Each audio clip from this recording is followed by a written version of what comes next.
오늘 함께 주신 말씀은 여호수아 9장 14절에서 15절 말씀입니다. 여호수아 9장 14절에서 15절 말씀 제가 봉독하겠습니다.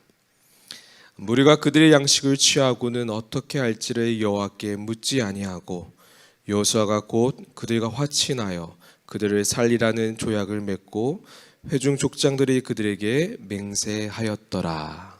아멘. 이스라엘 백성들은 지금 가나안 정복 전쟁 중에 있습니다. 하나님께서 허락하신 땅에 들어가려고 지금 진격하고 있습니다. 여리고 성이 무너졌고 아이 성에서 고전했지만 결국 점령하였습니다. 이 소식을 들은 가나안 족들이 모였습니다. 그리고 연합전선을 구축하였습니다. 이 전복전쟁이 가면 갈수록 쉬워지는 것이 아니라 시험을 넘으며 또 다른 시험이 찾아오는 고난의 연속이었습니다. 그렇게 여호수아와 이스라엘 백성들은 하나님께서 약속하신 땅을 점령하기 위한 긴장의 연속을 보내고 있는 중입니다. 사실 우리가 살아가고 있는 대한민국의 상황이야말로 이 긴장의 연속이지 않을까 싶습니다. 고난을 잘 넘은 것 같은데 또다시 혼란스러운 전국으로 가계와 시장 경제가 무너지고 있고 큰 사고로 온 나라에 슬픔이 찾아왔습니다. 사실 마음 편히 있을 수 없습니다. 비단 이 나라의 상황뿐만 아니라 우리 개인의 삶도 그러하지 않으십니까? 가정에서, 직장에서, 학교에서, 사업장에서 크고 작은 일들로 때로는 우리가 맡은 업무와 책임감으로 긴장의 연속을 보내고 있지는 않으십니까? 이러한 상황 가운데 우리는 어떻게 살아가야 할까요? 긴장의 연속, 삶의 숱한 일들 가운데 오늘 하루도 분명히 찾아올 텐데 우리는 어떻게 이 하루를 살아가야 할까요?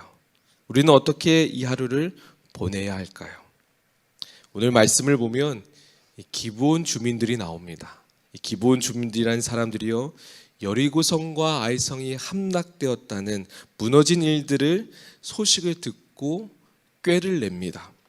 헤어진 주머니, 그리고 가죽 부대, 낡은 신발과 누더기 옷을 입고 마르고 곰팡이가 난 떡을 준비해서요, 사신인 것처럼, 그들 찾아온 사신인 것처럼 가장해서 이스라엘의 진영으로 찾아갑니다. 그리고 그들은 가나안 현지인들이 아닌 이스라엘 소문을 듣고 멀리서 찾아온 사람들이라고 속입니다. 빵을 보여주고 자기들의 떡과 그 준비한 양식을 보여주면서 자기들이 멀리서 왔음을 속입니다. 그러면서 조약을 맺자고 화친을 맺자고 제안합니다. 그런데 여기까지는 좋습니다. 그런데 문제가 발생합니다. 여호수아 9장 14절에서 15절 말씀 우리가 읽었던 말씀인데요, 우리 한번 다시 한번 더 읽어봤으면 좋겠습니다. 읽어보겠습니다. 무리가 그들의 양식을 취하고는 어떻게 할지를 여호와께 묻지 아니하고 여호수아가 곧 그들과 화친하여 그들을 살리라는 조약을 맺고 회중 족장들이 그들에게 맹세하였더라. 이스라엘 무리가요, 기브온 주민의 말을 듣고 화친을 맺습니다. 심지어 그들을 죽이지 않겠다는 조약을 맺고 맹세까지 합니다. 가만히 묵상해 보면 이 전복전쟁의 연속으로 극도로 예민해져 있는 이스라엘 백성들에게 찾아온 것은요, 찾아왔을 때 기브온 주민들이 기브온 주민들에게 대수로운 대상이 아닌 경계의 대상으로 자신들에게 어떤 대상인지 조사하고 지도자들이 모였어요. 논의했을 겁니다. 이들이 누구인가? 이들을 어떻게 우리는 대처해야 되고 이들을 어떻게 받아들여야 할까 분명히 논의했을 겁니다. 단순히 그들의 모양새와 말을 듣고 그냥 대충 얼렁뚱땅 받아들이지 않았을 겁니다. 그들은 충분히 고민하고 또 고민했을 겁니다.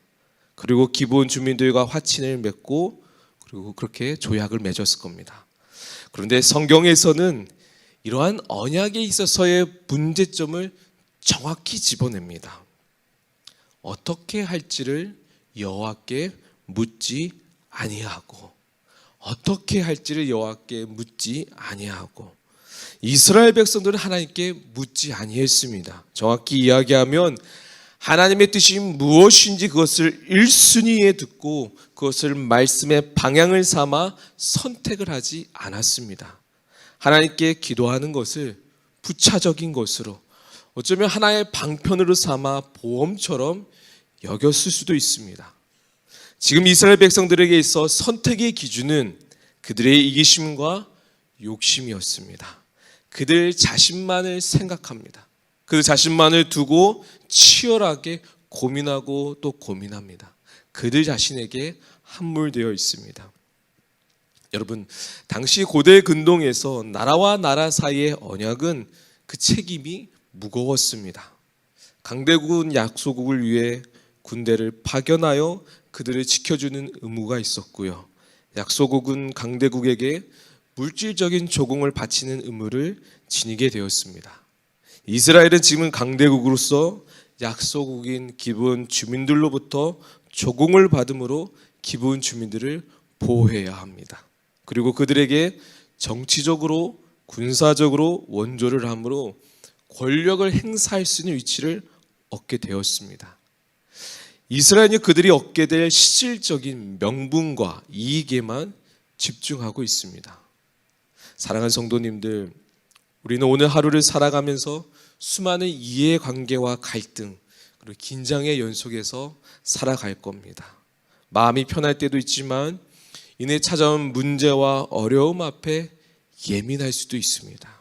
이때 우리들도 이스라엘 백성들처럼 얼마든지 살아남고자 생존하기 위해 실제적인 이익과 명분에만, 내 것과 내 유익에만 집중할 수 있습니다. 이기심과 욕심에만 몰두하여 충분히 그럴 수 있습니다. 그런데 이러한 것들이요, 질서를 무너뜨리고 잘못된 길로 이끌 것입니다. 기본 주민들을 받아들이지 말아야 하는데 이기심과 욕심으로 기본 주민들을 받아들인 것처럼 우리 가운데 질서가 깨지고 더 어렵게 될 수도 있습니다. 그렇다면 오늘 하루 우리가 살아갈 방법은요, 분명합니다. 내가 맞다 하는 정당성과 합리성이 아닌 하나님 말씀 앞에 우리 자신을 돌아보고 또 돌아봐야 합니다. 그렇게 하나님께 또 묻고 또 물어야 합니다. 하나님, 이게 정말 맞나요? 하나님, 정말 이렇게 하는 것이 하나님이 기뻐하시는 일인가요? 하나님이 정말 기뻐하신 일은 무엇입니까? 여러분, 우리가 말씀을 묵상하며 또 묻고 또 물으실 때 주님께서는 우리를 바른 길로, 우리 가운데 가장 유익한 길로, 가장 아름다운 길로 이끄실 것입니다. 가정을 살리고 우리 셀을 살리고 교회를 살리고 사업장과 직장을 살리는 길로 우리 아버지께서는 이끄실 것입니다. 저와 여러분이 오늘 그렇게 오늘 이 새벽에 묻고 또 묻기를 간절히 소망합니다. 하나님의 뜻을 구하는 그 물음 앞에 우리 주님께서는 회복의 길로, 치유의 길로 그 걸음을 인도하실 줄로 믿습니다. 우리 이 시간 기도하실 텐데요, 하나님께 물으실 게 많으실 거예요. 그 주님께 다 물으십시오. 어쩌면 그 응답이 더디 올 수도 있습니다. 하지만 주님께서는 분명하게 우리에게 말씀해 주십니다. 하나님의 말씀은 신실하십니다. 하나님의 응답은요 1.1획도 변하지 않습니다. 그 응답을 구하고자 이 새벽에 구별하여 나오셨으니 우리 주님께서는 가장 아름다운 길로 우리를 이끄실 것입니다. 그러면 긴장의 연속인 우리의 상황 가운데 기본을 받아들이는 어리석은 선택이 아닌 주님이 기뻐하신 선택으로 이끄실 줄로 믿습니다. 우리 기도하겠습니다. 주님, 우리는 연약합니다. 우리의 삶은 긴장의 연속입니다. 또한 고난의 연속입니다. 무엇을 어떻게 살아가야 할지 막연하기도 합니다. 하지만 주님, 우리가 살아남고자 우리의 이기심과 욕심을 취하고자 하는 그런 본능대로, 본성대로 우리를 놔두는 것이 아니라 그것으로부터 돌이켜서 주님께 또 묻고 또 물으며 주님이 원하시는 길로, 주님이 기뻐하시는 길로, 주님께 합당한 길로 거둘 수 있도록 도와주시옵소서. 그러므로 말미암아 기본 주민들을 받아들이는 실수가 아닌 아버지께서 기뻐하신 일로 선택하며 나아갈 수 있도록 도와주시옵소서. 성령님 이끌어 주시옵소서. 거룩하신 예수님의 이름으로 기도합니다. 아멘. 주기도문으로 마치겠습니다. 하늘에 계신 우리 아버지여, 이름이 거룩히 여김을 받으시오며 나라가 임하시오며 뜻이 하늘에서 이루어진 것 같이 땅에서도 이루어지니이다. 오늘 우리에게 일용할 양식을 주시옵고 우리가 우리에게 죄 지은 자를 사하여 준 것 같이 우리의 죄를 사하여 주시옵고 우리를 시험에 들게 하지 마시옵고 다만 악에서 구하시옵소서. 나라와 권세와 영광이 아버지께 영원히 있사옵나이다. 아멘. 오늘 말씀을 기억하시면서 우리 주님의 이름 부르짖고 우리 통성으로 기도하도록 하시겠습니다. 주여